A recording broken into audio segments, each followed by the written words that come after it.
collective où on va vous présenter la démarche économie circulaire de la région.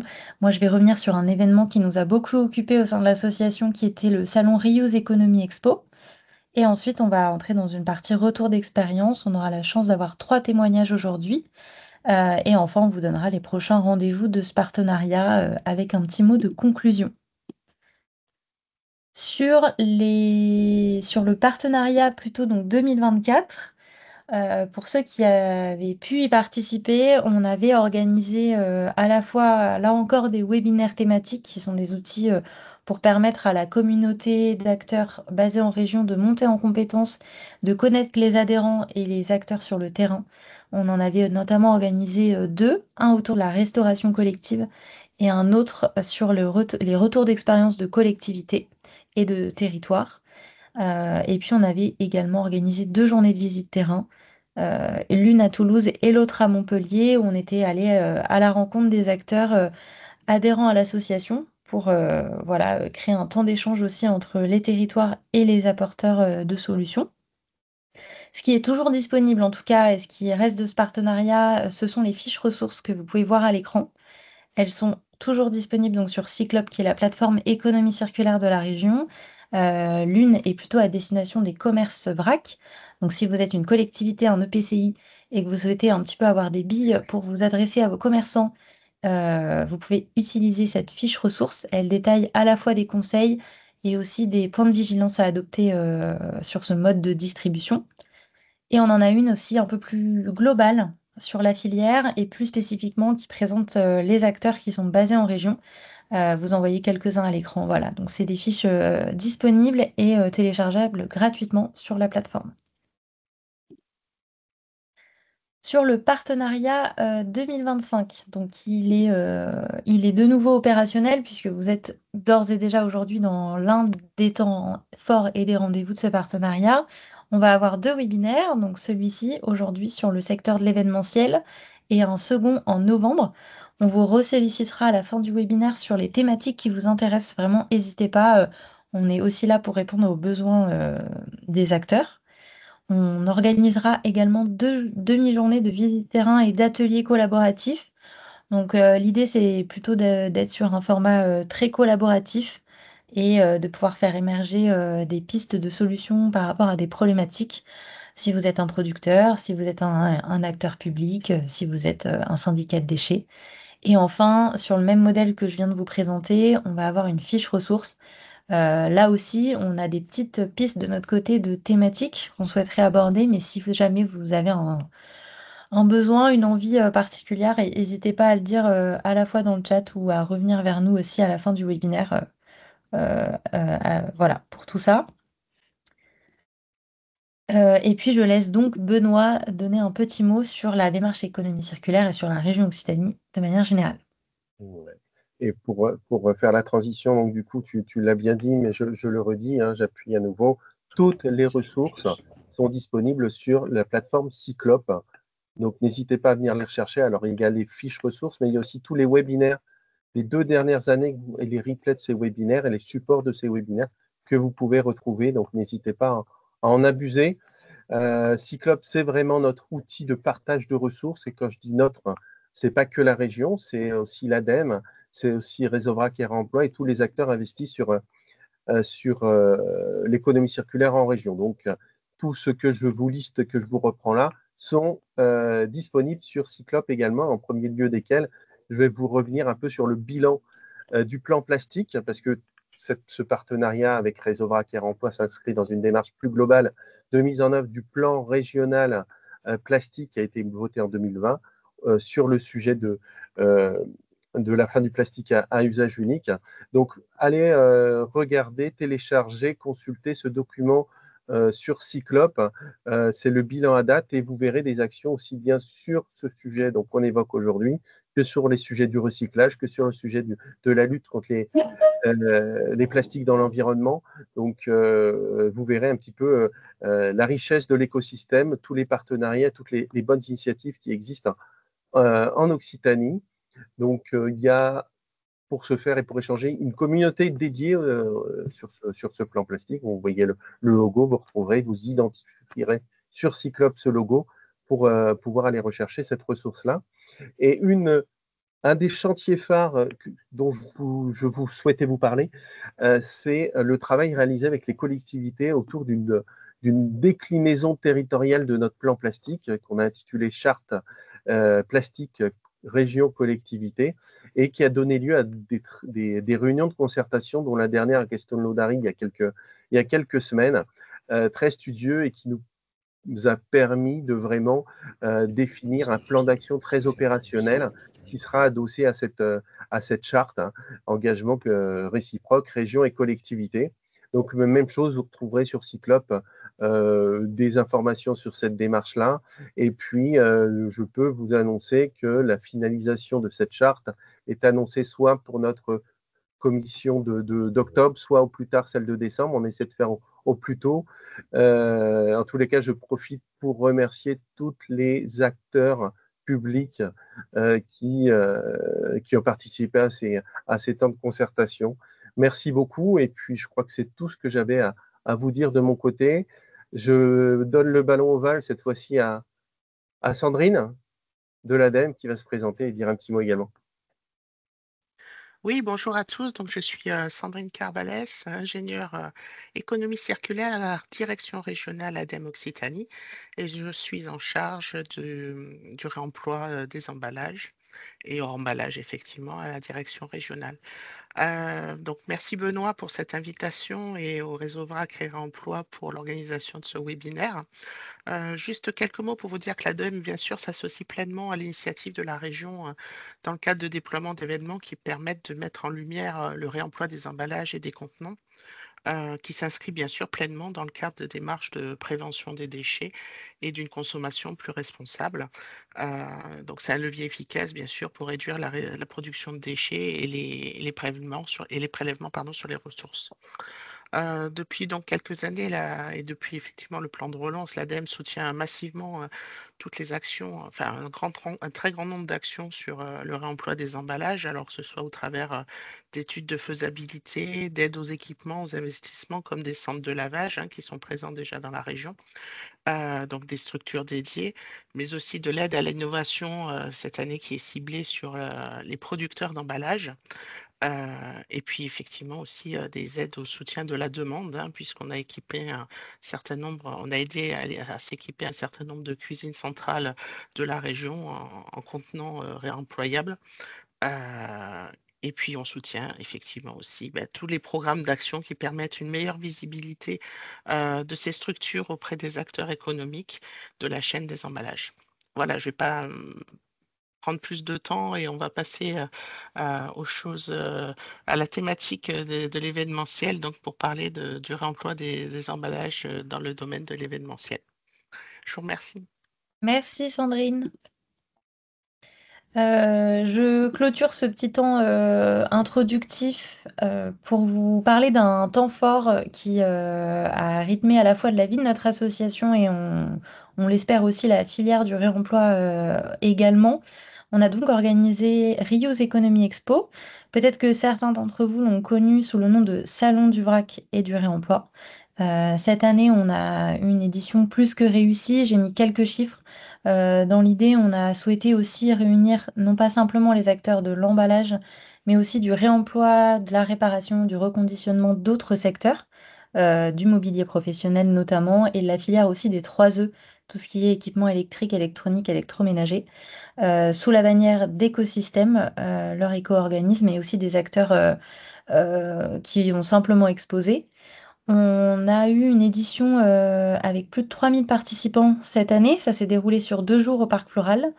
Et on constate une évolution d'un point de vue aussi ouverture sur l'international, puisque le secteur du réemploi accueille de plus en plus à la fois d'exposants internationaux et de participants internationaux.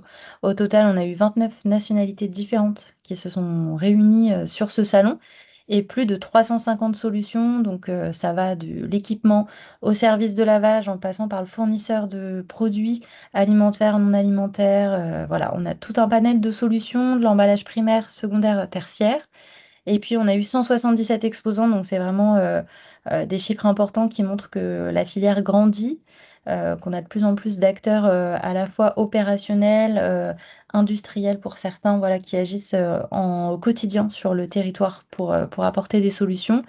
Et on a souhaité aussi simplement faire une édition rythmée par des masterclass et des conférences, donc vraiment des temps de prise de parole où les visiteurs ont pu aussi avoir des espaces ressources avec des thématiques variées. Et on a donc accueilli un peu plus de 70 conférences masterclass sur des différents espaces. Voilà, donc juste pour dire un très petit mot sur qui se rend au salon, on a eu aussi d'un point de vue exposant des acteurs qui sont basés en région Occitanie. On a eu notamment Etikis, peut-être que vous les connaissez, donc un long time label, un organisme qui pose un label sur l'allongement de durée de vie des produits. On a aussi eu France Consigne avec des acteurs comme Hoc Consigne, basés en région Occitanie, qui ont exposé au salon. Option Solutions, peut-être que vous les connaissez, qui ont un site de lavage à Toulouse de contenants réemployables. Emboîte le plat également, donc pas la branche simplement toulousaine basée en région Occitanie, mais le groupement national.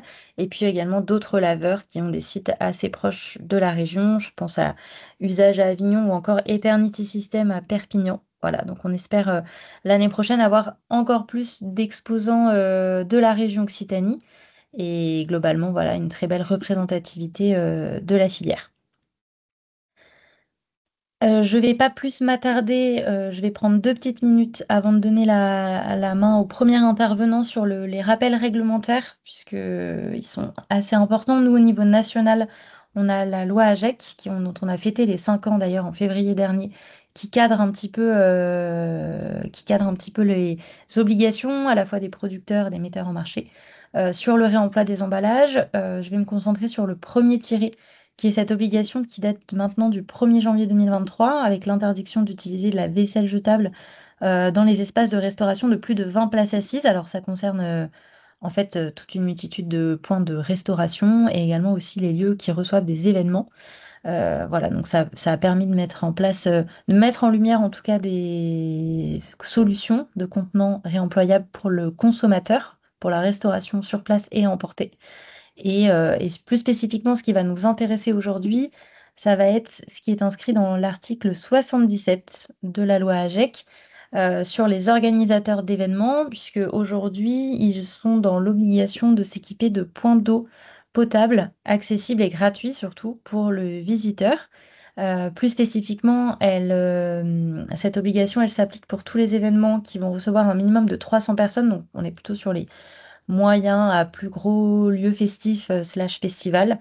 Et au niveau quantitatif, ça représente donc une fontaine pour 300 personnes. Et elles doivent être à la fois librement accessibles et surtout gratuites. Donc je vous ai mis des illustrations, notamment du festival Wheel of Green qui s'est déroulé la semaine dernière à Paris et qui avait mis en place, donc ça devait être l'édition 2022 ou 2023, je me souviens plus exactement, à la fois de la vaisselle du courrier employable sur leur espace de restauration et aussi, vous le voyez sur la droite, ce qui est signalé par les espaces où on peut remplir sa gourde librement.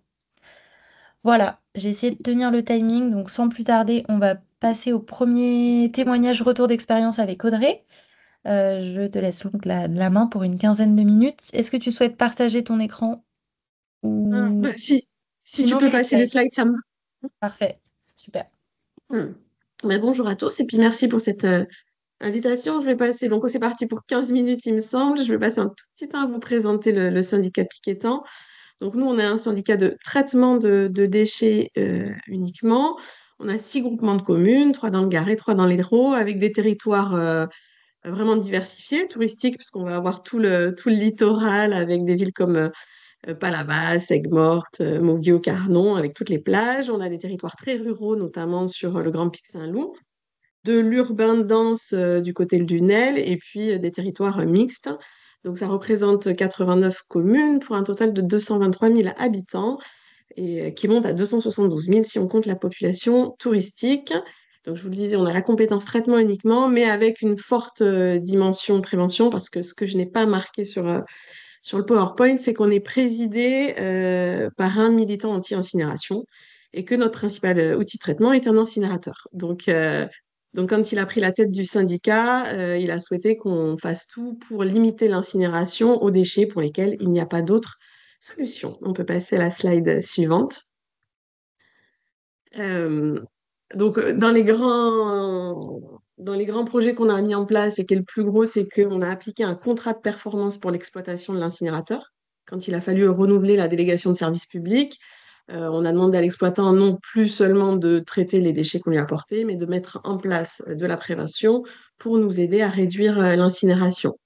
Il y a eu des créations de postes, donc il y a maintenant une ingénieure prévention des déchets, et puis il y a moi pour la partie mobilisation citoyenne.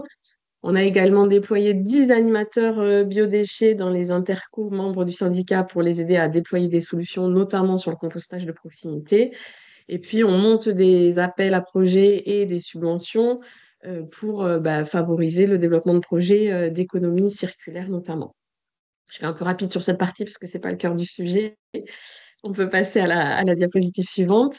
Donc là, pour rentrer sur les événements, en fait, on s'est rendu compte, moi, quand je suis arrivée au syndicat en septembre 2023, qu'il y avait beaucoup, qu'on était en territoire plutôt très festif, qu'il y avait beaucoup d'événements et pas tellement d'accompagnement. Donc, on a décidé de déployer un dispositif complet à la fois pour réduire et mieux trier les déchets sur les événements. Donc, on a 3 leviers pour la réduction, qui sont le prêt de vaisselle lavable, le prêt de collecteur de blocs blés et le prêt d'une fontaine à eau pour notamment répondre aux obligations réglementaires que vient d'évoquer Marie. On a 2 mesures destinées à améliorer le tri. Donc, on prête des poubelles multiflux et de la signalétique pour signaler les points de tri. Et il y a la présence d'ambassadeurs du tri. Ça, c'est des moyens humains qui sont mis à disposition justement dans le cadre du contrat d'exploitation de l'incinérateur. Comme ils ont déployé un service prévention, dans ce service prévention, il y a des ambassadeurs du tri et c'est ces ambassadeurs du tri qu'on déploie sur les événements. Et puis, il y a aussi ce qu'on a appelé des dispositifs d'accompagnement à la transition. Une charte d'engagement volontaire, c'est-à-dire qu'on a mis 21 engagements et les organisateurs d'événements peuvent choisir de rendre ces engagements obligatoires ou facultatifs auprès de leurs propres exposants, que ce soit les food trucks, les vignerons, mais j'en reparle juste après. Et on a créé un guide pour accompagner les organisateurs d'événements. Donc, je vais détailler tout ça sur les slides suivantes. Pour la partie, ouais, voilà, alors c'était juste quelques chiffres. Donc, on l'a lancé il y a une toute petite année maintenant, puisque c'était le 31 mai l'année dernière. Et c'est vrai qu'on a tout de suite eu beaucoup de demandes. C'est qu'on voit qu'il y avait le besoin, puisqu'on a accompagné voilà, plus de 60 soirées ou journées. Il y a eu plus de 400 poubelles réservées. Et sur place, on a fait plus de 1000 heures de sensibilisation pour accompagner le geste de tri dans le cadre des événements. Donc ça, c'est sur une période du 31 mai au 31 octobre 2025, parce qu'on a déjà beaucoup de réservations qui sont faites parce que ça part vite et qu'on n'a pas pour l'instant un parc énorme de matériel. Mais on va développer tout ça, donc je vais continuer à vous en parler après. Donc, pour rentrer un petit peu dans le détail, on peut passer à la slide suivante. Ouais, on a fait un guide pour aborder tous les points de l'organisation. Parce que c'est vrai qu'au niveau des déchets, on arrive souvent un peu en fin de course et c'est pas forcément une question qui est posée dès le début de l'organisation de l'événement. Donc, l'idée, c'est de leur dire, bah, dès que vous pensez à organiser un événement, essayez de définir l'ambition que vous souhaitez pour cet événement. Est-ce que c'est du zéro déchet, du zéro plastique, du zéro contenant à usage unique, même s'ils sont en carton. Et puis eh ben, en fonction, vous allez voir votre sélection de prestataires, parce que ça ne va pas être la même de se dire, bah, j'organise et je mets, moi, en tant qu'organisateur, de la vaisselle lavable, ou je sélectionne des food trucks qui sont déjà dans une démarche zéro déchet. Donc, on essaye de leur montrer qu'il y a plein de possibles. On peut sélectionner aussi, et on encourage ça, des vignerons ou des brasseurs ou des producteurs de jus de fruits qui ont eux-mêmes déjà des bouteilles consignées et qui donc vont récupérer les bouteilles. Donc, pour ça, on travaille bien sûr avec Hoc Consigne, qui a été cité par Marie au préalable, qui a monté tout un catalogue de fournisseurs de boissons avec qui il travaille. Et nous, c'est un catalogue qu'on met à disposition aussi, qu'on pousse auprès des organisateurs d'événements en disant si vous n'avez pas encore sourcé vos prestats, essayez de privilégier ce type de prestataire pour, on va dire dès le sourcing, se dire que vous êtes sur des prestataires qui vont plutôt être dans une démarche zéro déchet. Voilà, on explique aussi toutes les possibilités qu'il y a pour la vaisselle, de monter une opération sortez couvert, à faire que de la nourriture qui ne nécessite pas de vaisselle. On a même poussé, on a vu qu'il y avait des couverts mangeables, donc on montre aussi ces options-là. Donc on explique toutes les options qui existent pour éviter les emballages à usage unique sur un événement. On parle bien sûr de toutes les problématiques de lavage, de l'accès à l'eau en rappelant les obligations de la présence d'une fontaine à eau. Et on va aborder bien sûr tout ce qui est tri et gestion des déchets.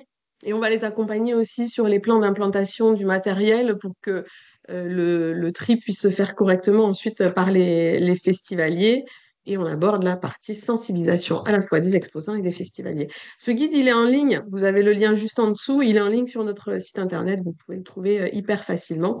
Et donc, on le remet à chaque fois qu'un organisateur d'événement nous consulte. Pour continuer sur la partie, on peut passer à la slide suivante.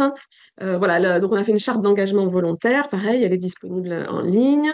L'idée, c'est à la fois de créer du pré-engagement pour les exposants en disant, ben voilà, je m'engage à ça, je coche, je signe, et donc le jour J, je tiendrai mes engagements. Mais c'est aussi dans une dynamique d'amélioration continue dans le temps.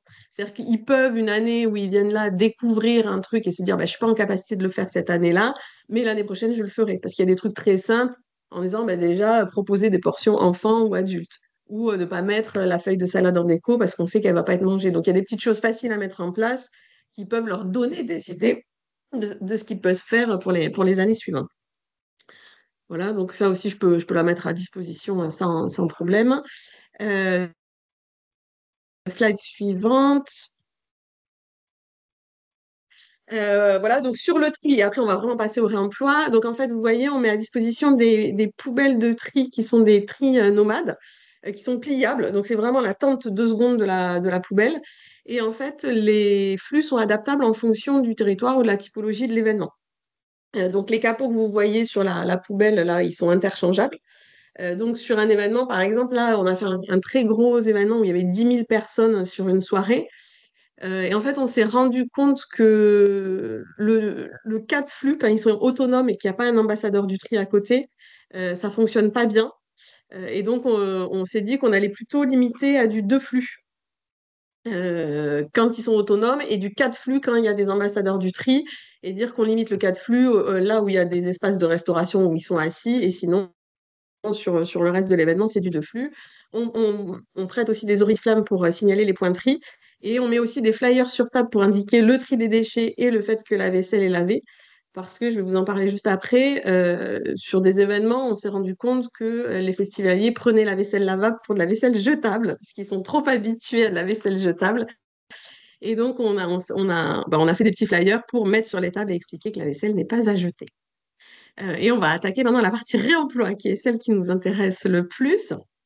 Donc, pour la partie réemploi, on prête une fontaine à eau, on prête des collecteurs de gobelets avec rendu de consigne ou solidaire, et on prête de la vaisselle, à savoir, là, c'est ce que vous voyez, c'est réellement ce qu'on prête, assiette plate, assiette creuse, bol et couvert. Donc, si on rentre un tout petit peu dans le détail, c'est la slide suivante. Pour la fontaine à eau, c'est super, elle est assez demandée parce que ça permet de répondre à l'obligation réglementaire. Et puis le message rappelle que ben voilà, c'est de l'eau potable gratuite et surtout sans emballage. Aujourd'hui, si c'est à terre refaire, on ne la ferait pas si massive et si lourde parce que autant quand on la prête à des collectivités, il n'y a pas de souci, ils ont souvent des services techniques qui sont en capacité de venir chercher les éléments. Quand c'est des associations, ils n'ont pas forcément le camion plateau où ils ont une remorque et tout ça, et c'est un peu lourd et encombrant à transporter. On s'est quand même rendu compte, parce que moi je vais sur les événements sur lesquels on prête du matériel, qu'elle n'est pas toujours bien fléchée. Et le message, c'est à la fois un point positif et un point négatif, parce que on prête beaucoup de matériel sur des événements type soirée vigneronne ou gastronomique. Et en fait, le fait qu'on marque en gros qu'on fournit de l'eau gratuite, ça arrange pas ceux qui vont aller vendre des sodas ou même de l'eau un peu en bouteille, voilà. Et puis, bon, même en la prêtant, on a essayé de négocier en disant, mais quand on vous prête la fontaine à eau, la condition, c'est qu'il n'y ait pas d'eau plate en bouteille plastique sur votre événement. Et on a été confronté à des organisateurs d'événements qui refusaient d'enlever les bouteilles d'eau plates en plastique, tout simplement parce que c'était une source de revenus pour la buvette. Donc on voit que même si on répond à l'obligation réglementaire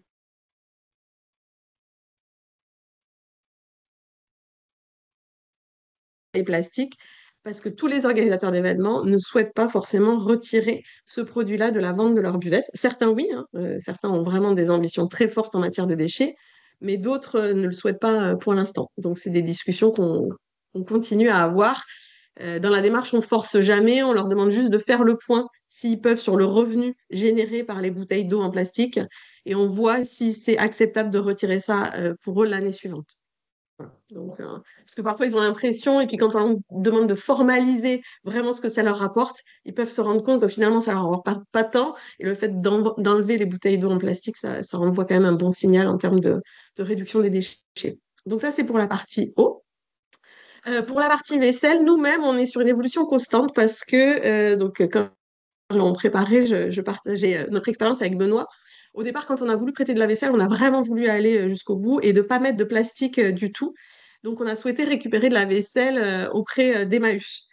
Il se trouve que donc on avait convenu un partenariat et puis on n'a pas réussi à regrouper la vaisselle nécessaire dans les temps. Donc, on a loué de la vaisselle en céramique pour la mettre à disposition sur un événement. Euh, on a commencé à déployer ça, cette vaisselle, sur 4 événements. Et la vaisselle classique, c'est extrêmement lourd à déplacer. Il faut savoir que sur un événement, on a déployé environ 1500 assiettes et bols. Par ailleurs, donc ils nous faisaient tous des commandes très spécifiques. On n'avait pas limité au départ à 3 types de contenants. Donc d'un point de vue logistique, c'était assez compliqué aussi à gérer. Et puis, bah, ça avait un coût, hein, puisque l'organisateur a fait de la location de vaisselle comme on peut faire pour un mariage. Donc, comme on s'est rendu compte que c'était trop cher, on a choisi d'acheter de la vaisselle en PLA. Donc, le PLA, ça reste du plastique. C'est un plastique qui est compostable en fin de vie. Je parle bien de fin de vie, c'est pas une assiette que vous allez jeter dans le compost de votre jardin. Et puis, qui est parmi les, on va dire, les plastiques considérés comme les moins nocifs par rapport à certains, mais ça reste pas idéal. Et par ailleurs, le PLA a cette faculté à se déformer au lavage, ce qui me pose quelques difficultés. Je vais vous en parler juste après. Donc, si on continue sur la vaisselle, aujourd'hui, on est sur une organisation qui reste perfectible. C'est-à-dire que quand on le prête sur les événements, bon, nous, si l'organisateur d'événements à qui on a prêté en perd, il doit nous la rembourser. Mais les événements qui l'ont déployé ne l'ont pas consigné. Et donc, on a eu beaucoup de pertes sur les premiers événements, soit de personnes qui jetaient les assiettes. On se demande même, enfin voilà, si certains exposants n'en ont pas récupéré, on en a perdu vraiment énormément. Donc ça, c'est sur des événements type soirée vigneronne. On en a déployé sur un trail aussi pour les ravitaux. Et là, pour le coup, ça a très très bien fonctionné parce qu'il n'y avait que les bénévoles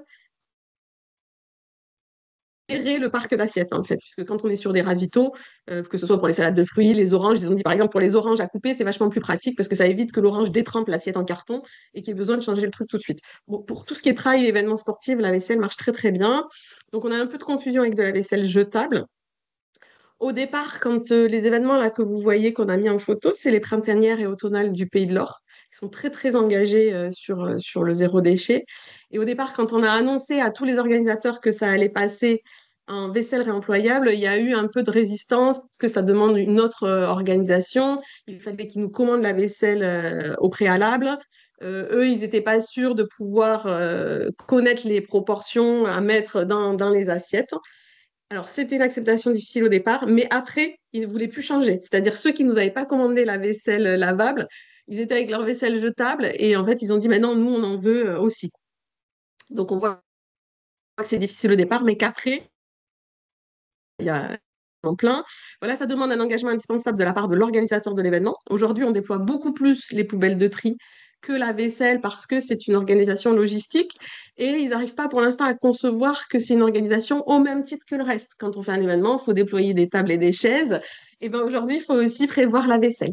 Et donc, ils vivent ça vraiment comme une contrainte supplémentaire. Donc, on essaye petit à petit, nous, de changer ça en disant, ben, les éco-cups sont arrivés. Ça, c'est la même chose. On va s'organiser. Il y a plein de façons différentes de déployer de la vaisselle lavable. Donc, on les accompagne vraiment très fortement dans ce dispositif pour essayer de les aider dans le passage à l'action parce que aujourd'hui, le fait d'afficher l'obligation réglementaire ne suffit pas à les faire passer à l'action. Euh, Il y a une difficulté aussi, on s'est rendu compte que nous, on la prête propre, on doit nous la rendre propre. C'est un modèle qu'on va faire évoluer parce qu'il y a des contraintes de lavage fortes, du coup, pour l'organisateur d'événements, avec peu de solutions de lavage sur le territoire. Aujourd'hui, nous, en laveur, on va avoir Hop Consigne, mais qui fait du lavage plutôt de bouteilles. On a fait des tests de lavage de notre vaisselle avec Hop Consigne, mais comme c'était dans des paniers vrac et qu'on est sur de la vaisselle en PLA, la vaisselle se déformait. Donc aujourd'hui, sur les printanières et automnales du Pays de l'Or, ils font laver chez un loueur de vaisselle. Et le trail, eux, ils ont lavé dans des lave-vaisselle. Hein, c'est les bénévoles qui ont lavé chez eux dans des lave-vaisselle. Donc, on est plutôt sur un dispositif qui est adapté à une soirée ou une journée parce qu'on n'a pas suffisamment de vaisselle, nous, pour couvrir 3 ou 4 soirées à la suite et on n'a pas encore toutes les solutions de lavage. Donc, c'est pour ça que je vais vous parler juste.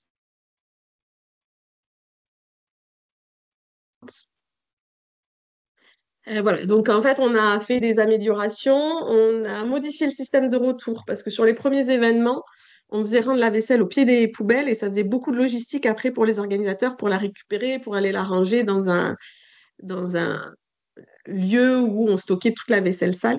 Donc maintenant, on a fait des stands retour vaisselle. On a mis les flyers sur les tables pour expliquer que la vaisselle est lavée et qu'il faut donc la rapporter. Et on sensibilise plus les exposants pour que eux-mêmes sensibilisent les festivaliers pour leur dire la vaisselle, il faut ensuite que vous la rapportiez sur le point vaisselle. Donc on a fait 3 évolutions déjà pour éviter de perdre de la vaisselle lavable, sachant qu'on n'a pas encore mis en place de consignes pour le moment. Et ensuite, on peut passer à la slide suivante encore. Voilà, ce qui pose vraiment difficulté, c'est le lavage. Donc nous, on n'a pas énormément d'acteurs de lavage sur notre territoire. Marie, ceux que vous avez évoqués, ils ne sont pas à proximité immédiate de Montpellier. On les a un peu contactés, hein, tous ceux-là. Et donc, on a fait une étude pour la mise en place d'un camion de lavage à déployer sur les événements. Il y a eu un point qui a été bloquant assez rapidement, c'est que si on veut des lave-vaisselle professionnels, c'est du triphasé. Et quand on va sur les événements, notamment sur les petits, enfin petits, c'est jusqu'à, oui, il y a toujours c'est des fêtes de village, quoi. Il y a toujours la problématique de la puissance électrique. Et déjà, quand on demande un tout petit peu de puissance électrique pour les collecteurs de gobelets, des fois, on peut nous regarder un peu de biais. Si on arrive en disant qu'il nous faut du triphasé, je pense qu'ils ne nous laissent plus rentrer, notamment pour du lavage de vaisselle. Donc, on a abandonné le projet de camion de lavage. Et puis, on s'est dit qu'on pourrait être présent que sur un événement simultanément, ce qui est un peu dommage parce que l'été, là, on est sur 3, 4 événements en même temps. Et donc là, on vient de lancer une étude de dimensionnement pour la création d'une plateforme de lavage. Donc, l'idée, c'est de voir quels vont être les besoins et le gisement, quel serait le matériel nécessaire, les équipes, le processus et les outils de gestion, les règles d'hygiène, le modèle économique. Donc, on va être accompagné par Élémentaire pour ça, faire toute cette étude de dimensionnement. Et ensuite, on va monter un marché pour attribuer, en fait, qu'un acteur du territoire gère l'intégralité du parc que je vous ai fait strip, que je vous ai montré, toutes les poubelles, et gère aussi la vaisselle et la page de la vaisselle. Donc ça, c'est en cours, puisque là, on vient de clôturer la consultation. Voilà, pour les évolutions. J'ai fini. Je ne sais pas si je suis dans les temps, j'ai essayé d'aller un peu vite, mais... Tu as dépassé d'une minute, c'est pas bien, Audrey. Donc, c'était très Aïe, intéressant. Merci à aïe, toi. aïe. Et, on avait prévu 5 minutes de questions-réponses. Pour l'instant, j'ai rien dans le chat, donc moi je propose qu'on passe au témoignage suivant et on groupera les questions si vous voulez bien, sauf si quelqu'un se manifeste maintenant. Moi, j'aimerais bien que je te pose la question maintenant, tu prépares ta réponse pour tout à l'heure. Hein. Des chiffres, hein, effectivement, en termes de quantité qu'on pu être évitées. Est-ce qu'il y a une idée de cette chose-là? Alors, il y a Cécilia quand même qui pose la question Hop, où elle est sa question? Pourquoi n'avez-vous pas mis en place la consigne monétaire? Que demande? Alors, ça a été un choix de l'organisation. On de la mettre en place, mais ça demande une logistique supplémentaire pour la caisse. Et donc, sur les premiers événements, donc notamment les printanières et automnales du Pays de l'Or, on a souhaité tester sans mettre de consigne, tout simplement parce que c'était une organisation supplémentaire pour l'organisateur et qui ne souhaitait pas la mettre en place pour le moment. Alors, le taux de perte sur 4 soirées, on a perdu environ 250 assiettes. Sur combien mis à disposition? Ce qui est beaucoup. Pardon? Combien de Pour dispositions? 1500. 200. 1500. Et on 500. on en a mis à disposition 1500, on en a perdu. Ok. Alors, ça coupe, Audrey, je suis désolé. On t'entend mal. Merci pour ta réponse. Je propose qu'on donne la parole maintenant, enfin, si Marie, tu en es d'accord, à Bénédicte pour le témoignage sur l'organisation du festival What the Funk. À toi, Bénédicte, et puis on reposera les questions, effectivement, après, s'il y en a sur le SMEP, il n'y a pas de souci. Eh ben, bonjour à tous. Je crois que vous avez les slides que... Tout à fait, si c'est les bonnes. Il y avait le premier avec la présentation du festival. Ah, alors moi j'avais 3 slides que j'ai mis dans le diapo. Je vais vous les retrouver. Alors, sinon, tu peux enchaîner oralement et dès que oui. Marie trouve, elle mettra. Oui. Vas-y, Bénédicte. Donc, le festival What the Funk va faire sa 7e année cette année. On est dans le nord du Gard, à Bessèges, en extérieur, et on accueille. Il y a une petite soirée le jeudi soir avec 400-500 personnes, et le vendredi et le samedi, c'est une jauge de 2000 personnes par soir. Ce projet, on l'a monté dès le départ avec l'ambition d'être le plus écologique possible et avec beaucoup de prévention. Donc, en fait, chaque question, chaque mise en place, décision, etc., on a tout le temps la question de qu'est-ce qu'on améliore, qu'est-ce qu'on fait mieux pour que ça soit le plus écologique possible. Donc voilà, on a été labellisé par l'association Élémentaire, et l'année dernière, une fois au niveau 1, en 2022, où on a testé le label. Et cette année, enfin 2024, on a eu la labellisation maximum qui est le niveau 3. Voilà. L'avantage de beaucoup de festivals, c'est que vu qu'on est assez récent, 7 ans, c'est pas si vieux que ça par rapport à plein de festivals, on a tout de suite monté notre modèle économique basé sur cet engagement écologique.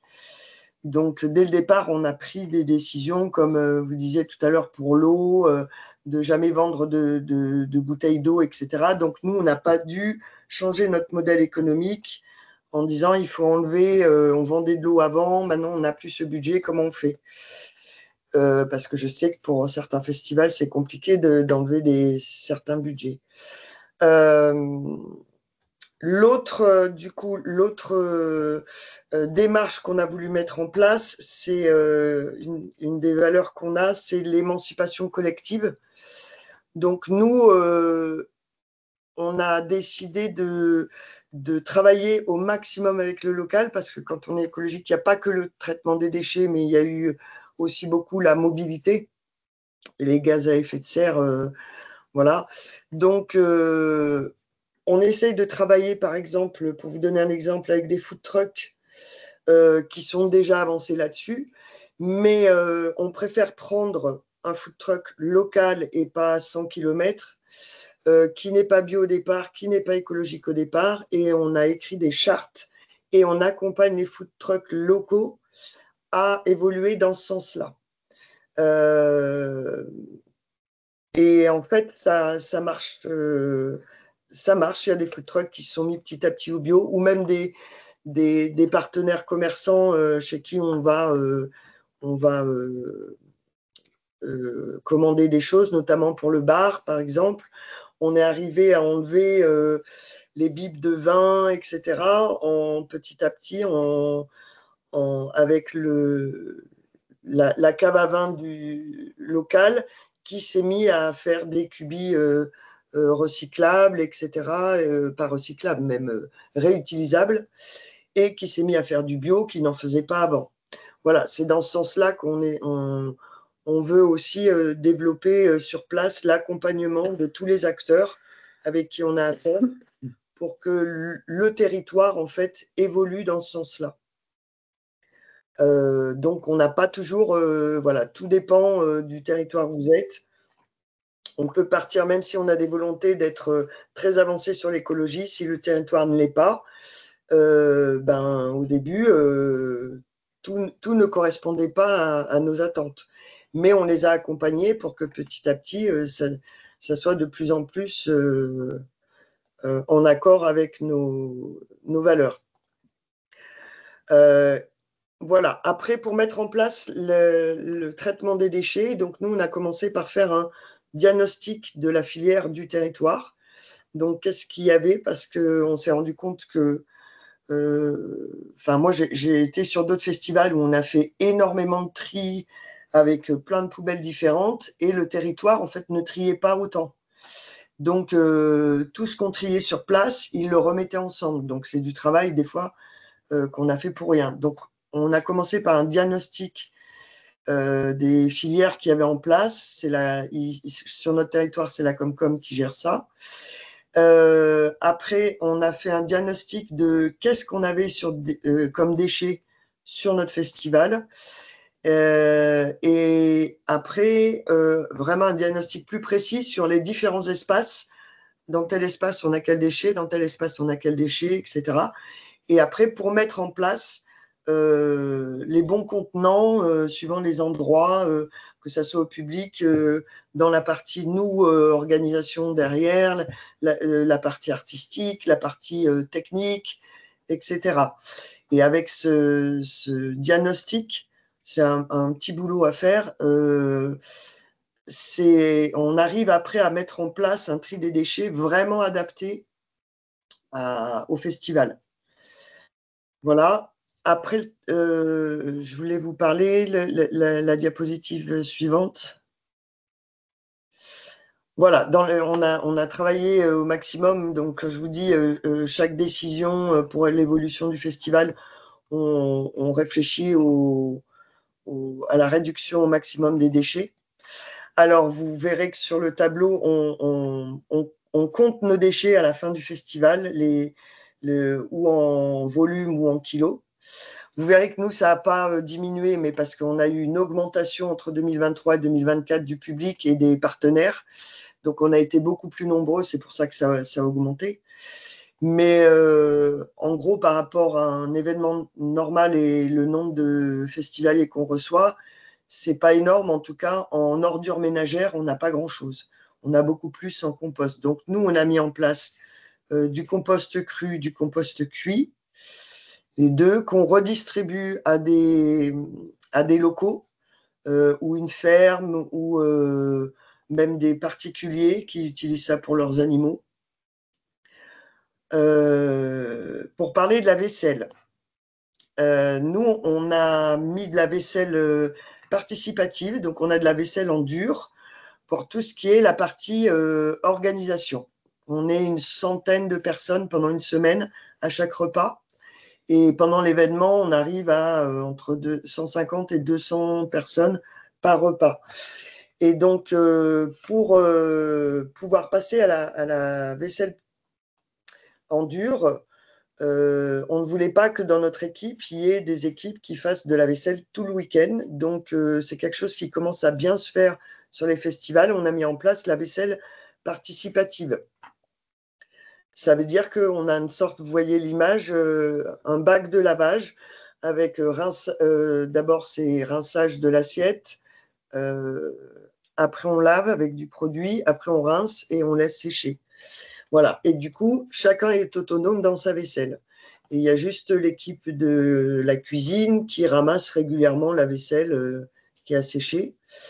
Et donc ça fonctionne très bien. C'est très, très vite accepté par tout le monde, même les artistes. Même on a la sécurité qui n'est pas forcément habituée aux organisations de festivals qui s'y est mis, les prestataires, les élus, des fois qui sont invités. Et en fait, ça passe très, très bien au niveau des gens. Les gens trouvent ça sympa et ont l'impression de participer un peu.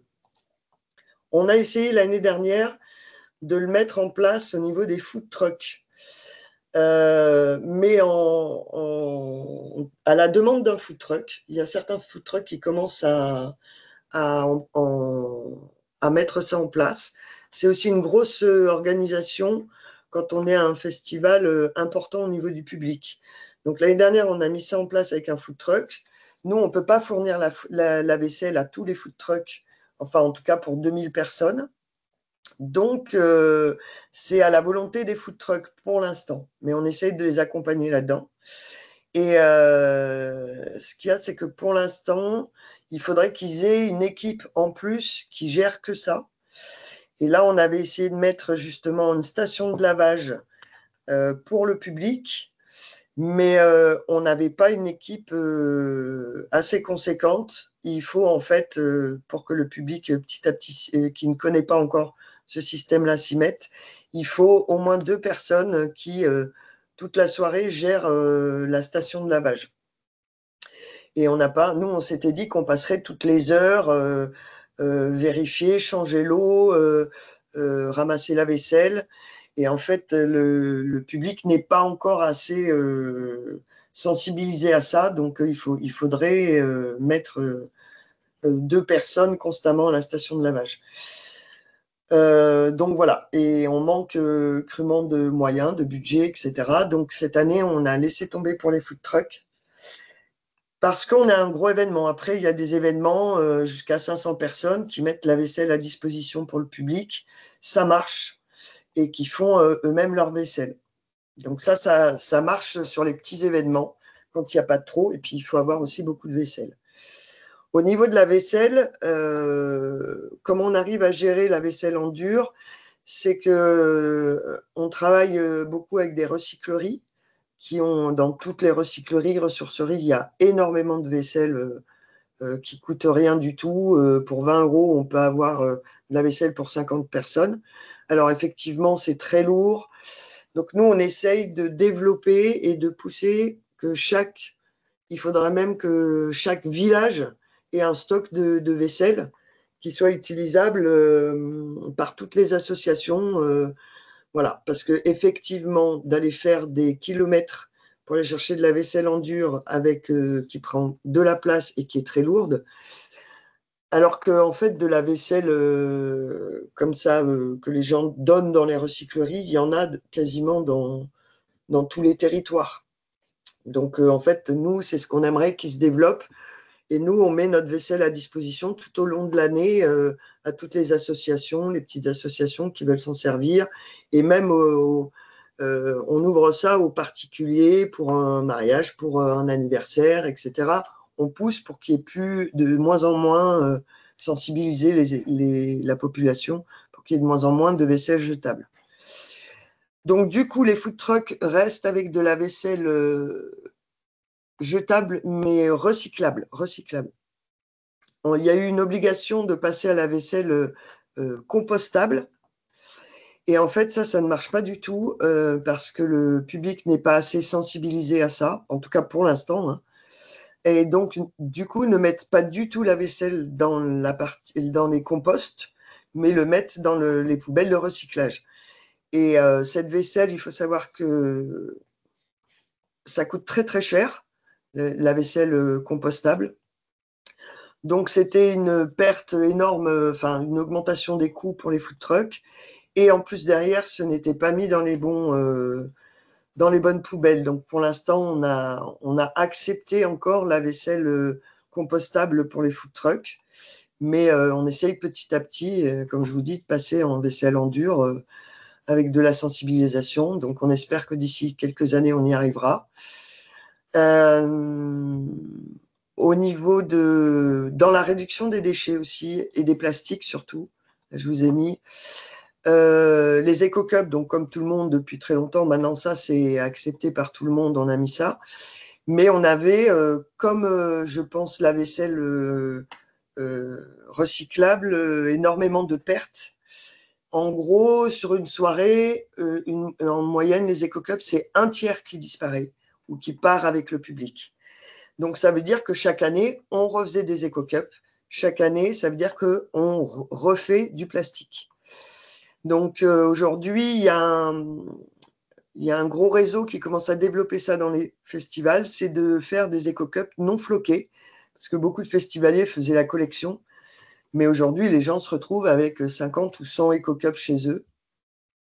Nous, pour l'équipe, on a demandé que chacun, justement, amène leurs éco-cups qu'ils ont en trop chez eux. Donc, on a un stock d'éco-cups vraiment tout mélangé. Et on commande des éco-cups en commun avec plusieurs festivals pour avoir un seul stock. Et on les fait non floqués. Et là, on a vu qu'on est passé d'une perte de un tiers à même moins d'un quart. Donc, en fait, ça a marché. Et puis, on fait beaucoup de prévention avec des petits messages. Rendez votre verre pour la terre. Bon, voilà. Des trucs comme ça. Ce qui se met aussi en place, des fois, c'est à la sortie du festival d'utiliser, de faire un partenariat avec une association caritative et qui est là à la sortie pour tous ceux qui ont oublié et qui disent vous donnez 1 € à cette association et vous laissez votre verre.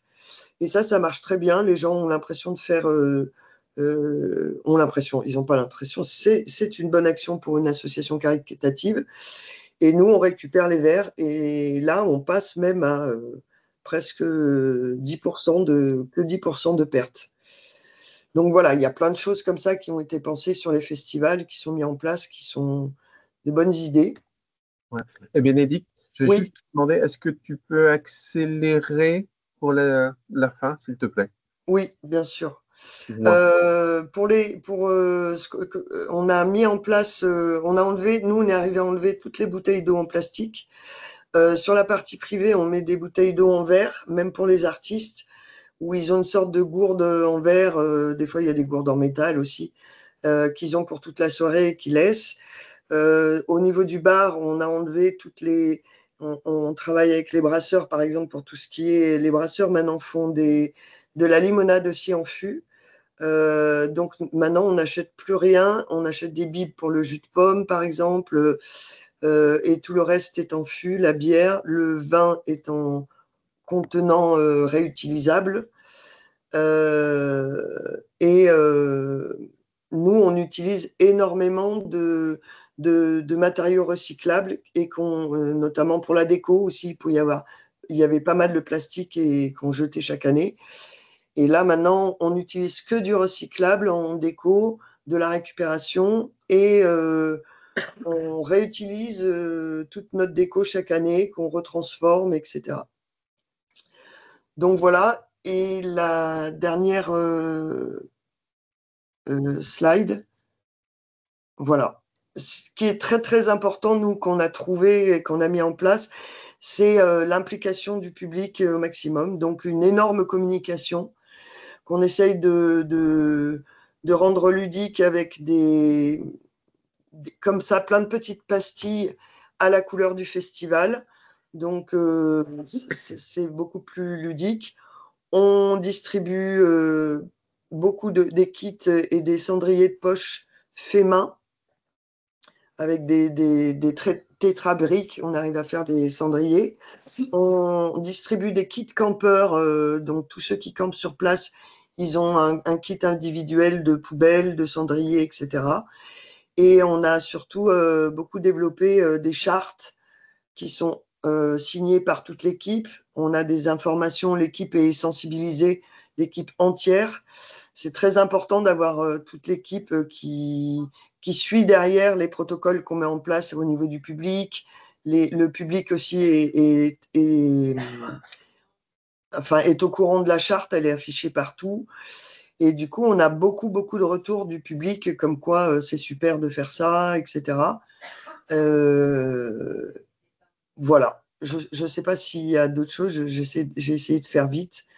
En tout cas, la communication est très importante et essayer de les impliquer au maximum, de les rendre responsables. Et ça, il y a un retour très positif là-dessus du public. Merci, Bénédicte. Alors, j'ai une petite question très pratico-pratique pour toi. Concernant les petites cuillères, est-ce que dans ta vaisselle, euh, avec tes recycleries, tu as réussi, en plus des assiettes, à trouver des couverts et notamment les Oui, petites cuillères en oui, nombre de... oui, on a tout au fur et à mesure. Il y a aussi les vides-greniers. Enfin bon, ça récupère un peu de partout. Et ouais, nous, on a de la vaisselle à peu près pour entre 100 et 150 personnes. Ouais. Ok, merci à toi.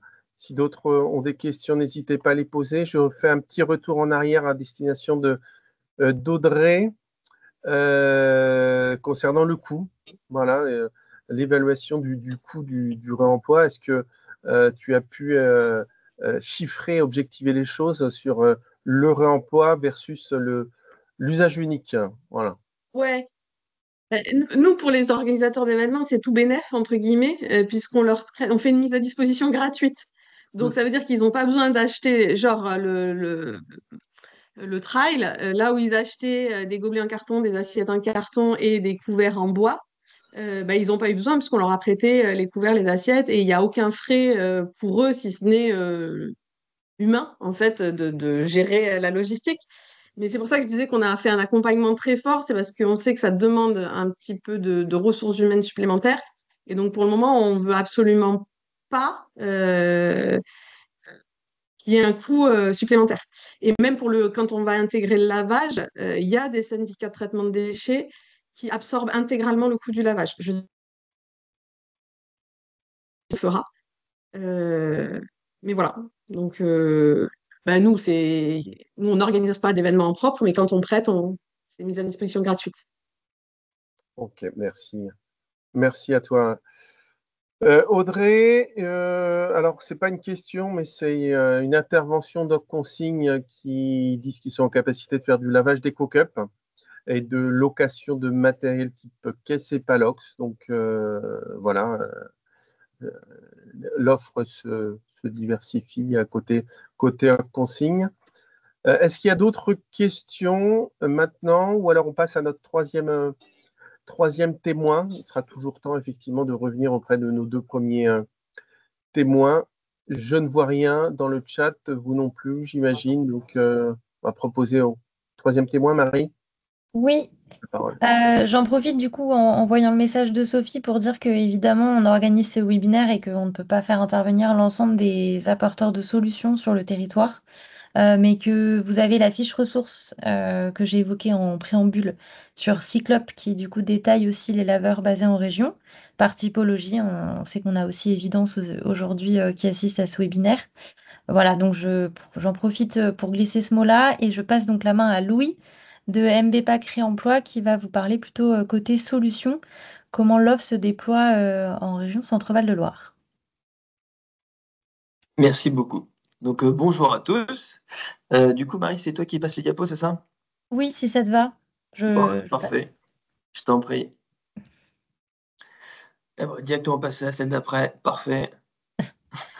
Alors, je vais juste du coup présenter MBPAC rapidement et comprendre comment on en est arrivé au réemploi. MBPAC est une entreprise spécialisée dans la distribution d'emballage pour les métiers de bouche, donc emballage alimentaire. C'est une entreprise qui a aujourd'hui 20 ans. On va fêter notre anniversaire jeudi, précisément. C'est une entreprise qui évolue beaucoup. Donc, c'est une PME qui a décidé vraiment de revoir son modèle économique, qui est finalement quand on distribue finalement de l'emballage, on distribue in fine des déchets. Et les deux dirigeants en fait ont eu, comment dire, une ouverture d'esprit, quelque chose qui a fait qu'ils se sont dit on peut pas continuer comme ça, il faut faire autrement. Et il faut qu'on change notre modèle. À partir de là, la société MBPAC du coup a décidé en fait de calculer déjà ses emballages en se disant ok, on met de l'emballage sur le marché, d'accord, mais qu'est-ce qu'on met concrètement? Donc on a commencé à noter nos emballages, connaître leur impact, afin en fait de mieux acheter plus français, plus près de chez nous, avec des produits qui sont certifiés, FSC, etc., pour proposer ça du coup à nos clients. En allant plus loin, on s'est dit en fait, c'est bien de travailler sur nos produits, mais il faut aussi qu'on travaille sur l'entreprise en elle-même, en interne. Et du coup, MBPAC est devenue société à mission avec vraiment la valeur forte que l'ensemble des collaborateurs travaillent dans les missions justement de la société à mission. Donc, tout le monde travaille vraiment sur des temps qui sont alloués pour ça, de 35 heures par an, à la réalisation de ces missions qui ont pour but d'avoir des impacts durables, positifs. On allait encore plus loin, on s'est dit, OK, on est vraiment professionnel de l'emballage alimentaire. Qu'est-ce qu'on peut faire pour diminuer finalement notre impact et proposer quelque chose de plus viable? Et du coup, naturellement, on est allé vers le réemploi. Donc le but, finalement, réemployer des emballages, ça permet d'être plus vertueux, de les réemployer plusieurs fois. Et également MBPAC Conseil qui permet en fait de conseiller autant des collectivités que des industriels sur l'éco-conception des emballages et même le réemploi des emballages. Donc voilà, ça c'est la petite genèse. Et maintenant, on va faire le focus, paf, MBPAC réemploi. Donc là, normalement, il y a un petit mot qui apparaît qui est disparu, mais on va le voir juste après. En fait, c'est le mot coopération. Le mot coopération, c'est très important pour nous parce qu'en fait, c'est l'essence même pour nous du réemploi, la coopération locale. On ne voit pas la possibilité de mettre en place du réemploi à échelle nationale et que des acteurs nationaux. Nous, ça doit marcher sur des boucles qui sont territoriales, locales, avec des acteurs déjà présents, des associations, des entreprises de l'ESS. Bref, tout le monde déjà est quasiment présent et le but, c'est de travailler ensemble vers la réussite du réemploi. Et donc, on va voir ensuite la boucle. Alors, la boucle, vous la connaissez quasiment tous. Je la remets parce que ça fait jamais de mal. Mais quelque chose qui est très important et qu'on a vu là juste précédemment avec les interventions, c'est qu'en fait, le réemploi, c'est une boucle de la diminution du déchet. C'est pas la réponse. Il faut sensibiliser, il faut trier les déchets, plein de déchets, les déchets alimentaires, les autres déchets. C'est grâce à ces bacs multiflux que certaines personnes mettent en place, associations, entreprises. C'est grâce à la sensibilisation qu'on met en place que le réemploi en fait s'invite finalement dans cet argumentaire en proposant finalement à la fin de tout ça, OK, on va mettre en place le réemploi, on va réemployer les contenants. Et c'est bien une boucle à part entière. Et donc, on va dans cette boucle, précisément du réemploi. On a les food trucks avec leurs contenants qui les distribuent aux festivaliers, qui vont les déconsigner. Ces mêmes contenants vont être lavés, relogistique forcément, parfois au food truck directement lors d'un même événement. Le contenant peut tourner plusieurs fois dans la journée. Et voilà, ça, c'est la boucle du réemploi. Alors maintenant, pour être plus factuel, MBPAC Réemploi, on crée forcément des expérimentations sur différents événements, autant au Pays de la Loire qu'en Centre-Val de Loire. Et du coup, là, je vais vous proposer 3 événements de tailles différentes. On en a un premier, c'est le Vinbifest qui est en Mayenne. C'est un festival qui accueille aujourd'hui 150 000 personnes sur 3 jours. Cette année, ils vont passer à 4 jours. On a fait une expérimentation sur le village, en mettant tout en réemploi. Pour faire simple, contenant du coup pour les food trucks, cashless pour la consigne des consignes, et une station de lavage directement sur place. Donc vraiment, c'est une station de lavage qui a été créée pour se déployer sur les événements et territoires, pour laver directement en interne, permettant justement que le contenant, OK, il est au food truck, il est au festivalier, il a la déconsigne, paf, on l'emmène au lavage, c'est lavé, ça repart quasiment directement au food truck. Et du coup, on crée une boucle extrêmement interne, permettant du coup d'acheter moins de contenants, étant donné qu'ils peuvent être réutilisés beaucoup plus rapidement. Et donc, factuellement, on a fait 16 373 plats servis dans des contenants réemployables sur les 3 jours, uniquement sur le village, et un taux de retour de 97,30%. Et si maintenant on regarde les festivals de taille, on va dire petit ou intermédiaire, ça va être juste après, qu'on a fait en Centre-Val de Loire, avec l'appel à projet d'Orléans. Donc finalement, l'appel à projet d'Orléans permet en fait aux événements publics et privés de mettre en fait en place le réemploi. Il subventionne 70% en fait justement de ce budget de réemploi pour la première et deuxième année. Ça s'arrête en juillet 2026. Et là, on a fait du coup 2 types d'expérimentation. On en a fait une première, qui est l'Orléans Beer Festival. Vous voyez, c'est des petits volumes, 506 repas, 464. Orléans Beer Festival, on a fait une expérimentation sur de la déconsigne monétaire. Donc, déconsigne monétaire des food trucks. Voilà, on s'est dit, on va essayer comme ça, on va comment on construit le projet autant avec l'organisateur, les food trucks. On a vu comment ça se passait. En fait, les food trucks ont leur TPE, ont leur monnaie, ils déconsignent. Parfois, les TPE, le jour J, ils ne marchent plus, donc il faut arriver avec des pièces forcément qui sont nous parce qu'on prévoit le coût. Et hop, on les donne, ils déconsignent. Ok, on fait 87,30% de taux de retour de vaisselle. Super. Au-dessus de 95%, on est super content. Et on s'est dit, on va aller encore plus loin. On va faire comme on la présentait juste avant avec les autres intervenants, c'est la vaisselle, mais sans consigne, sans déconsigne. Le but, c'est que les gens ramènent naturellement la vaisselle.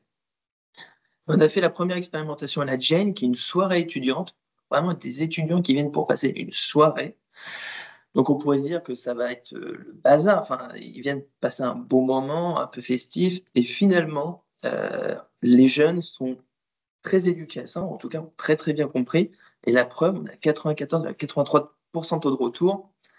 Et pourquoi? Parce qu'en fait, on fait beaucoup de sensibilisation, de communication, on fait comprendre pourquoi on fait ça, et surtout, on utilise l'événementiel, le festival, comme source d'apprentissage, d'appréhension, enfin de compréhension en fait, des nouvelles mœurs qui vont arriver avec les réemplois.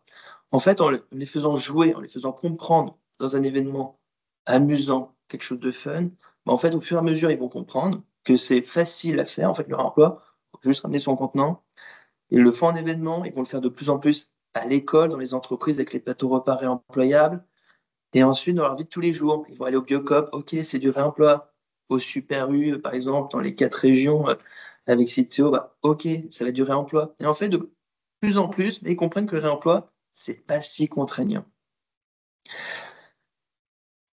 On va passer du coup à la suite. Comment en fait on arrive à ces taux de retour qui sont quand même très très bons, on pense, nous, c'est parce qu'en fait, le réemploi qu'on propose en fait épouse l'événement. C'est vraiment le réemploi le co-construit avec l'organisateur, avec les food trucks, avec les partenaires, les laveurs, les logisticiens à vélo. On fait beaucoup de cyclo-logistique, interne festival, le cyclo-livreur qui va emmener à l'ESAT de la ville pour faire laver. Bref, on travaille ensemble pour que le réemploi ressemble à l'événement, dans sa charte graphique, dans la sensibilisation. Et donc, on passe par 4 temps. Je vous les montre parce que comme ça, vous pouvez aussi vous en servir. Nous, Néro, on est au Pays de la Loire, Centre-Val de Loire. Vous, en Occitanie, comme ça, vous pouvez peut-être utiliser ces éléments pour peut-être booster encore plus le réemploi. Et du coup, on va en grosse co-construction avec les organisateurs. On accompagne les food trucks, on les sensibilise, on leur envoie des échantillons, des contenants pour qu'ils puissent les utiliser en amont, pour qu'ils puissent réellement les choisir. Que quand ils font l'événement, en fait, ils savent ce qu'ils vont avoir dans la main et qu'ils ne soient pas du tout surpris. On expérimente le jour J, on est tout le temps présent. Je prends l'exemple, par exemple, d'avant-hier. On était à un événement à Saint-Jean-de-la-Ruelle de Grand Unisson, un événement sur 2 jours. 14 000 personnes sur ces 2 jours. Réemploi sans consigne, sans déconsigne, avec sensibilisation, communication, retour finalement des gens naturellement en fait aux buvettes. Et là, j'ai fini mon calcul, on est à 95% taux de retour, gobelets et contenants confondus. Et ça, c'est grâce à cet accompagnement, à notre présence sur place. On est toujours présent pour les buvettes, pour les aider s'il y a un problème. Et à la fin, en fait, c'est bien beau de mettre tout ça en place, mais il faut aussi calculer et dire, ok, mais est-ce que c'est viable réellement au niveau scientifique? Est-ce que on économise vraiment en fait du carbone? Est-ce que notre impact est meilleur? Et normalement, sur la slide d'après, on va voir. Si je me trompe pas, mince, elle n'a pas été mise. C'est pas grave. Alors ça, c'est la feuille de route pour vous expliquer. Alors c'est la slide d'après que je vais l'expliquer, mais c'est pas grave, je vous montre comme ça. Ah il y en a plein d'autres. Je sais même pas ce que j'ai fait. C'est terrible. Bon, je reviens sur l'évaluation. C'est pas grave. Je suis désolé, Marie, je te fais des allers-retours sans cesse. L'évaluation, c'est très important. Pourquoi? Parce qu'il faut prouver. On a des outils aujourd'hui d'impact qui permettent en fait de calculer pour un usage, qu'est-ce qui est meilleur entre un usage unique ou du réemploi. Tout simplement, un burger cell, usage unique. Pourquoi? Parce que le papier est recyclable, il a beaucoup moins d'impact que le contenant qui va être réemployable, utilisé, produit, lavé, logistique. C'est des preuves qui sont factuelles en impact CO2. Par contre, burger frites, ok, contenant, kebab frites, contenant, pizza, contenant. Et en fait, on prouve concrètement sur un usage, qu'est-ce qui est le meilleur. Et du coup, l'événement, il se met en place avec des contenants qui sont spécifiques, qui ont été prouvés. Et du coup, on crée une feuille de route de OK, cette année, on a fait ça en usage unique. On va mettre en place le réemploi. On commence petit. Ça sert à commencer tout de suite. Il faut mieux commencer petit, que tout le monde commence à s'imprégner du réemploi, qu'ils soient acteurs du réemploi. Et on crée une feuille de route avec des preuves scientifiques en mode OK, cette année, on a fait tant d'impact en moins grâce au réemploi et à un usage intelligent de l'usage unique. Année 2, on va faire plus de réemploi, peut-être plus de finger food pour éviter l'usage unique, etc. Et on va évoluer comme ça. Excuse-moi, Louis, je vais faire le vilain maître du temps. Je vais te pousser à accélérer un petit peu si tu veux bien. Eh ben, écoute, j'ai presque fini. Je vais aller ultra rapide. Je vais utiliser les 2 dernières minutes. Donc ça, on va pouvoir passer. C'est pour montrer qu'il faut environ 4 à 5 mois pour vraiment que ce soit très costaud. Les témoignages, très importants, autant des étudiants, autant des food trucks, autant de l'organisateur. In fine, l'organisateur va dire, OK, c'est pas évident à mettre en place, mais en fait, quand c'est bien fait, ça avance et surtout, c'est périn. Et là, c'est notre outil justement d'impact qui permet en fait de justifier le réemploi, que le réemploi, en fait, c'est meilleur que l'usage unique. Je prends juste le graphique en bas à droite. Vous avez la courbe noire qui est l'usage unique. Donc, forcément, à chaque usage, on utilise de l'usage unique. Et on a la courbe verte, en fait, qui est le réemploi. Et on voit que pour un bol, par exemple, salade, au bout de 5 fois, le réemploi est meilleur que l'usage unique. Et normalement, le dernier slide, ça va être les contenants. Bon, ça, du coup, vous les connaissez, à mon avis, suffisamment, tout ce qui est subvention. Et on a fait le choix, en fait, de partir sur ces 8 contenants qui ont été sélectionnés par des food trucks organisateurs et laveurs pour qu'ils soient facilement lavés, utilisés, et surtout pour que les gens, en fait, n'aient pas l'envie de le prendre pour l'emmener chez eux et l'utiliser. Ils sont vraiment utiles à l'instant T, et ensuite, ils veulent s'en débarrasser à tout prix, parce que ça ne sert plus à rien, lors de l'événement, de garder son bol salade dans la main. Voilà, là, je balaye court. Ça, c'est moi. Merci, Voilà. Louis. Merci. Il y a Merci à plein de vous. questions. C'est pour ça que je poussais aussi un petit peu Ouais, pour pas de avoir souci. le temps de les poser. Alors, questions qui peuvent concerner Louis, mais aussi Audrey et Bénédicte. Je vais essayer de les prendre dans l'ordre de passage. Alors, il y a déjà Escalade 7 qui pose la question existe-t-il un opérateur de lavage de vaisselle autour du bassin de Thau? Je pense que Valérie François, qui est là, pourra éventuellement apporter la réponse. On a vu que Consigne proposait enfin, je ne sais pas exactement, la question mérite certainement d'être précisée, mais Consigne peut être un des acteurs qui pourrait répondre éventuellement, à vérifier. Donc, on va pas forcément répondre tout de suite. Valérie François qui demande des informations sur la fontaine à eau à Audrey. C'est noté? C'est noté, je lui enverrai directement. Merci. Ok. Louis, la question effectivement sur les événements et la station de lavage qui est utilisée, je ne sais pas si tu l'as dit, est-ce que c'est de la plonge à la main ou c'est des lave-vaisselle qui sont utilisés sur ces événements? Vu le nombre que tu as cité, je pense que c'est plutôt mécanisé, mais Alors oui, c'est une station de lavage en fait professionnelle avec lavage et séchage en fait spécialisée dans les contenants plastiques, qui a été mis en place en fait par à la base un joueur de vaisselle qui lavait énormément et qui s'est dit faut aller plus loin. Et donc il a créé cette station de lavage déportée qui se déplace du coup sur le Tour de France par exemple, sur les JO et du coup sur les événements également. Et il livre le matériel et c'est une prestation matérielle et personnelle ou c'est que le matériel? Alors, c'est uniquement la station, enfin, c'est la station de lavage plus les professionnels qui vont travailler dedans. Et les contenants réemployables, c'est le coordinateur du réemploi. Donc voilà, pour le coup, c'est nous pour le VNB Fest. Merci. question suivante sur le type de vaisselle utilisé par MBPAC. Donc, il y avait une slide dédiée, on voyait toute la gamme. Peut-être le matériau, revenir sur le matériau utilisé. Ouais. Alors, déjà, les contenants, donc on va avoir par typologie. Donc, on a plateau, l'assiette et le bol 70, par exemple, qui sont de la marque Cosio, le fabricant en Allemagne. On va avoir le plateau pizza fabriqué en Allemagne. Et le bol 115, bol 55 et coupelle fabriqués en France. Ça, je trouve ça important parce qu'au moins, on voit que ça se professionnalise aussi en France. Notre but, ça va être d'acheter de plus en plus français. C'est des polypropylènes, donc du PP vierge. On a un partenariat avec Europlastique, qui a une filiale qui s'appelle Loop. qui permet justement en fait, de revaloriser le plastique. Donc en fait, tout notre plastique qui est usé est 100% en fait, revalorisé par cette filiale. Donc polypropylène pour la matière. Oui, merci à toi, Louis. Question, je ramène ta boîte. Quel modèle économique de votre accompagnement pour les acteurs du festival? Je pense que c'est pour Louis à nouveau. Comment ça fonctionne effectivement Alors ça le modèle? fonctionne. Alors, en fait, sincèrement, hein, c'est suivant l'événement, où il est situé, qu'est-ce qu'il veut faire. Par exemple, là, je prends factuellement le VNB Fest prend en charge pour la première et deuxième année d'expérimentation, tout en charge. Les contenants, l'accompagnement, le lavage, ok. In fine, on travaille ensemble pour se dire, d'accord, mais c'est aussi la responsabilité du food truck de mettre en place le réemploi. Comment on travaille avec eux pour peut-être faire un partage de la valeur du réemploi. On parle bien de partage de la valeur, parce que c'est une valeur tout ça. Les événements, par exemple, d'Orléans, c'est pris en charge à 70% par la métropole d'Orléans.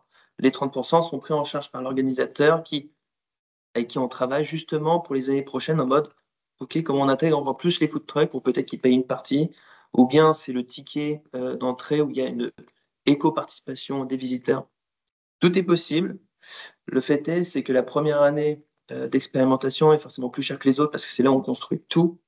Nous, notre but, c'est qu'au bout d'un moment, en fait, l'organisateur se soit périn pour lui, soit professionnel, compétent, qu'il puisse presque gérer en interne et qu'il lui reste finalement que la location, le lavage et la logistique finalement à payer s'il externalise encore ces services-là.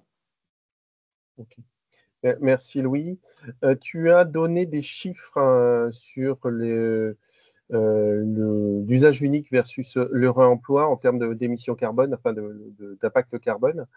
La question est comment réalisez-vous votre analyse cycle de vie? Avec quel logiciel? Comment qualifiez-vous le nombre de boucles réalisées, ainsi de suite? Ouais. Ouais, alors très très bonne question. Alors en fait, on utilise les mêmes données que la CV, avec les données de l'ADEME, des données privées. Donc en fait, on a toutes ces données-là qui permettent finalement de calculer le cycle de vie des emballages de façon beaucoup plus facile. Et étant donné que nous, on a fait un travail en amont, comme je vous ai expliqué, sur notre usage unique, en fait, on a déjà calculé quasiment l'ensemble de l'usage unique de la food, métier de bouche.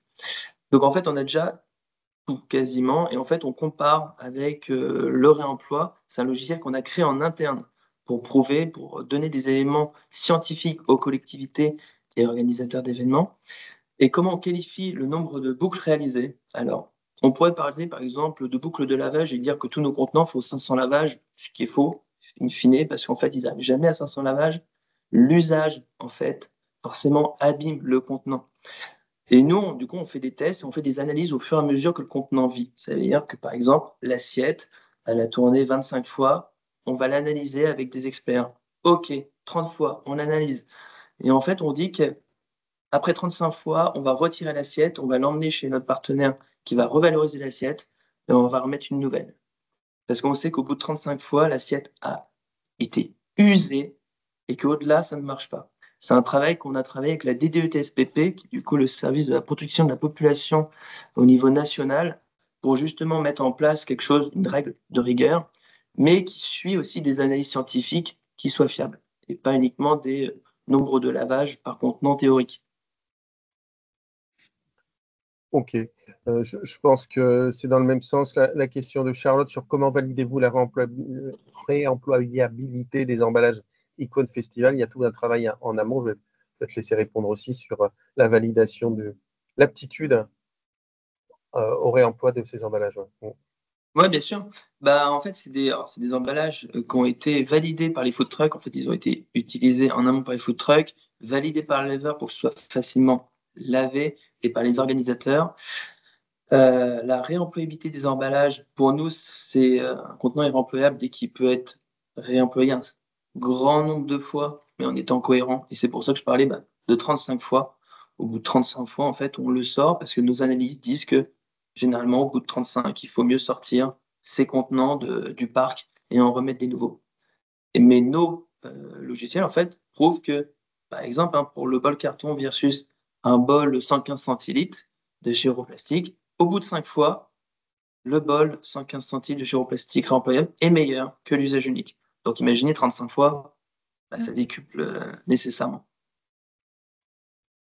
Ok, merci Louis. On arrive au bout des questions posées. S'il y en a qui veulent encore se manifester ou poser même directement leurs questions, n'hésite. Ah si, voilà. Charlotte, comment gérez-vous les contenants non rendus? Ils sont pas gérés. Oui, je ne sais pas comment on doit comprendre la question. Elle est formulée comme ça. Tu peux Alors, comment préciser gérez-vous les la non, question? alors, je pense que c'est ceux qui sont non déconsignés, entre guillemets, qui sont gardés ou jetés s'il n'y a pas de surtri. Ils sont effectivement, du coup, facturés à l'organisateur. C'est pour ça que nous, notre but, c'est d'avoir un taux de retour le plus haut possible. Et c'est pour ça qu'on atteint des 97, 96, 95% de taux de retour, gobelets, contenants confondus. C'est pour qu'en fait, l'organisateur, lui, ne se fasse pas matraquer à la fin de l'événement par des coûts exorbitants parce qu'il n'y a pas eu de retour. Et c'est pour ça qu'on est là, on est vraiment, comment dire, on fait notre différence justement sur le fait qu'il ne va pas y avoir de coûts cachés à la fin du festival avec un budget énorme des consignes non rendues.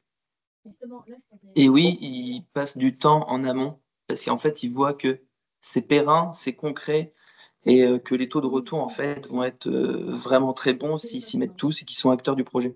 Les food trucks passent beaucoup de temps avec nous au téléphone, par mail, parce qu'ils comprennent que eux aussi ils ont la chose à faire, là, ils sont acteurs du projet. Je vais la poser également à Audrey, à Bénédicte, cette question là sur l'application des acteurs, sur leur motivation. C'est intéressant d'avoir vos réponses très opérationnelles, très terrain aussi. De notre côté, nous, on accompagne les organisateurs d'événements, c'est-à-dire que ça va être deux modèles très différents.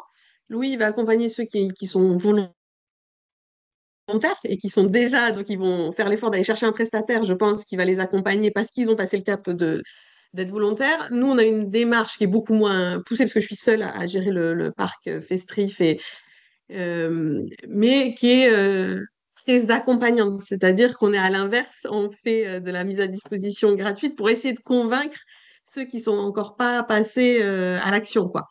Donc, c'est lancé et qu'ensuite ils s'adressent à des acteurs comme Louis pour poursuivre leur engagement. Et c'est pour ça que nous, on est plutôt sur un accompagnement où on leur explique au niveau logistique ce que ça va impliquer. On fait aussi le raccord avec les Comcom pour la collecte quand on parle de déchets et on essaye de dimensionner avec eux les équipes dont ils vont avoir besoin pour déployer la vaisselle. On est très accompagnant sur de la mise à disposition sans frais aujourd'hui, mais c'est pas nous, c'est plus, on est dans un travail j'allais dire, d'impulsion pour essayer de faire passer à l'action, quoi. Moi, je me positionnerai en tant que événement. C'est super d'avoir des structures qui nous accompagnent mais il n'y en a pas beaucoup.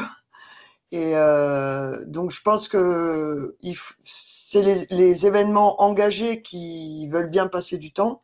Après, voilà, quand j'entends tout le travail que vous faites, je trouve que là, les deux structures, je trouve que c'est super. Et par rapport à moi, ce que j'ai présenté, nous, on était sur un territoire où, à part élémentaire, mais qui est à Toulouse, et nous, on est à l'autre bout, il n'y avait pas d'acteurs qui ont mis des choses en place. Donc, c'était un peu pour vous montrer que on peut mettre des choses en place, même tout seul. C'est des fois du bricolage qu'on fait nous. Mais quand on n'a pas de moyens, et c'est vrai que les événements, ça devient financièrement de plus en plus dur. Donc, ça va être compliqué de mettre en place des solutions payantes quand on n'est pas assez accompagné, quoi. Donc voilà, nous c'est un peu le cas. On est très peu financé et c'est pour ça qu'on met un peu des choses qu'on fait nous-mêmes, des solutions qu'on fait nous-mêmes sur place, localement, avec de la récup, quoi. Voilà.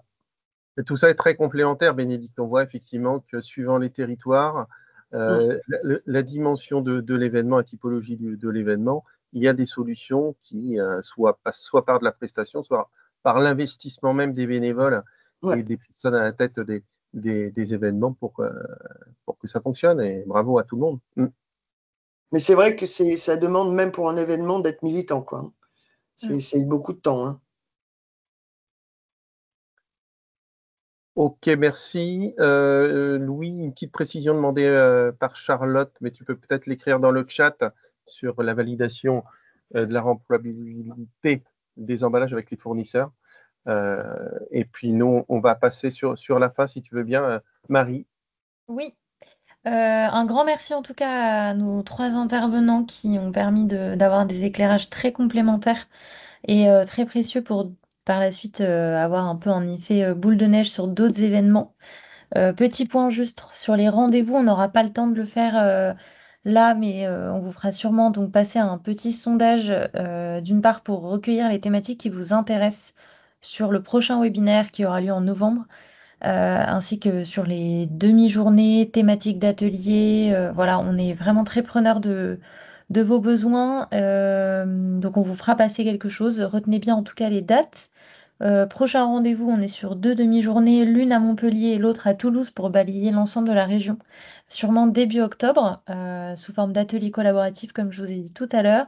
Et puis on aura donc un prochain webinaire en visio en novembre prochain, où on avait mis un premier thème qui est le réemploi en grande distribution.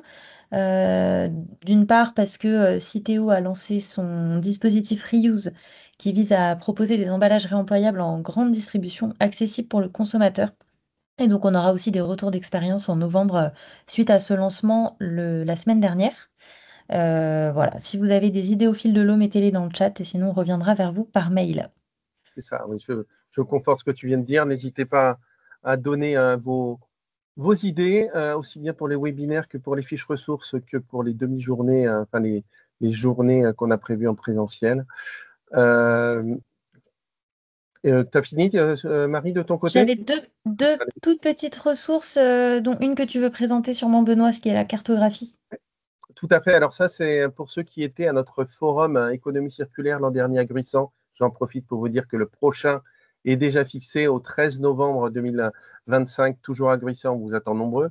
Il y avait un atelier qui portait justement sur la connaissance des acteurs du réemploi des emballages en Occitanie et avait été produit avec nos collègues de l'agence de développement ADOC, une cartographie qui mérite d'être actualisée régulièrement, qui faisait le poids des acteurs et des initiatives autour du remploi des emballages en Occitanie. Ce document-là, il est accessible sur Cyclope. Hein, je rappuie encore une nouvelle fois, sur Cyclope, vous avez toutes les ressources. Donc, allez chercher. Donc là, ce n'est pas lisible, hein, vous le voyez bien, mais par contre, vous aurez tout ça, vous pourrez agrandir autant que de besoin sur Cyclope. Voilà. J'aurais une dernière chose à vous dire après toi, Marie. Et Voilà. dernière ressource, j'en profite puisque Élémentaire, donc, qui a été de nombreuses fois cité, a mis à disposition pour les organisateurs d'événements des ressources. Donc comme vous le voyez à l'écran, vous pouvez filtrer par typologie. Est-ce que vous avez plutôt besoin de ressources sur les alternatives à la vaisselle à usage unique, comment supprimer les bouteilles en plastique, la logistique, la signalétique, etc. Donc c'est très bien construit et important pour qu'on puisse le redire dans le cadre de ce webinaire. On vous enverra évidemment à tous les participants et à ceux qui nous l'ont demandé le replay ainsi que la présentation. Et dans la présentation, vous aurez tous les liens pour aller sur ces ressources. Et sous réserve d'accord, on donnera aussi le contact des intervenants si vous avez des questions par la suite et si vous souhaitez revenir vers eux à la suite de ce webinaire. Donc, j'appuie. Élémentaire, effectivement, c'est un acteur vraiment important dans ce domaine-là. On l'a cité à plusieurs reprises, que ce soit Audrey, que ce soit Bénédicte. Nous, on travaille étroitement avec cet acteur-là qui porte donc la démarche Drasticon Plastique et plus globalement qui accompagne la région sur la définition d'une grille d'éco-conditionnalité qui doit être validée avec les événements et les festivals qui souhaitent bénéficier d'une aide régionale. Donc, ils sont vraiment sur tous les fronts sur le sujet de l'exemplarité des événements, depuis Drasticon Plastique jusqu'à de l'accompagnement très, très pragmatique d'un certain nombre de festivals en Occitanie et l'accompagnement même de nos collègues sur la distribution des aides publiques sur ces festivals. Donc, c'est un acteur fondamentale. Et bien, sur ces mots, je remercie encore l'ensemble des intervenants et des participants. On espère que ce webinaire vous a été utile et vous a donné des pistes d'action par la suite. On reste évidemment à votre disposition avec Benoît côté Région Occitanie et de mon côté au sein du réseau pour vos questions. Et on vous souhaite une très belle journée. Bon appétit, merci à tous. Merci, bonne Merci journée. beaucoup. Merci beaucoup, bonne journée. Merci, au revoir.